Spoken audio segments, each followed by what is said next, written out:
3 రోజులుగా ఆస్ట్రేలియాలో విస్తృతంగా పర్యటిస్తున్న ఏపీ ఐటీ మంత్రి నారా లోకేష్ పండుగలకు దూరంగా ఉంటున్నారు. ఆ దేశంలోని వ్యాపారవేత్తలు, ఎన్ఆర్ఐలతో సమావేశమవుతూ ఏపీకి పెట్టుబడులు తీసుకురావడమే నిజమైన దీపావళి అనే లక్ష్యంగా ఆయన పనిచేస్తున్నారు. రాష్ట్రానికి ఎన్ఆర్ఐలే నిజమైన బ్రాండ్ అంబాసిడర్లని కొనియాడారు. ముఖ్యమంత్రి చంద్రబాబు వేగాన్ని అందుకోవడం తమకు సాధ్యపడడం లేదని, ఆయన క్వాంటం కంప్యూటర్ గురించి మాట్లాడితే చాట్ జీపీటీలో వెతికి తెలుసుకున్నానని లోకేష్ చెప్పారు. రాబోయే 15 ఏళ్లు కలిసికట్టుగా ఉండి రాష్ట్రాన్ని ముందుకు తీసుకెళ్దామని డిప్యూటీ సీఎం పవన్ కళ్యాణ్ చెబుతున్నారని, ఆ దిశగా తామంతా కృషి చేస్తున్నామన్నారు. సిడ్నీలో నిర్వహించిన సిఐఐ పార్ట్నర్షిప్ సమ్మిట్ రోడ్ షోలో మంత్రి పాల్గొన్నారు.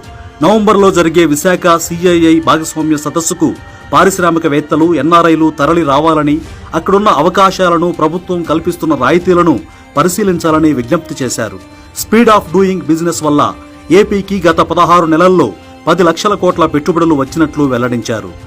ఏపీని $2.4 ట్రిలియన్ ఆర్థిక వ్యవస్థగా, విశాఖను $1 ట్రిలియన్ ఆర్థిక వ్యవస్థగా తీర్చిదిద్దుతున్నామన్నారు. $1 ట్రిలియన్ అంటే 87 లక్షల కోట్ల రూపాయలకు సమానం.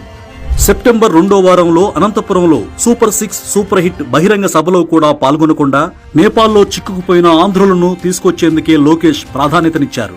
నేపాల్ ప్రభుత్వం సోషల్ మీడియాను నిషేధించడంతో అక్కడి ప్రజలు రోడ్లపైకి వచ్చి చేపట్టిన నిరసనలు చివరకు హింసాత్మక ఘటనలకు దారితీశాయి.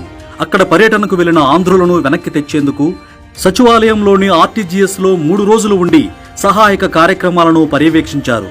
రాష్ట్రానికి ఇటువంటి యువ నాయకత్వమే కావాలని, అప్పుడే ఏపీ అభివృద్ధి పదంలో దూసుకెళ్తుందని నెటిజన్లు కామెంట్లు పెడుతున్నారు.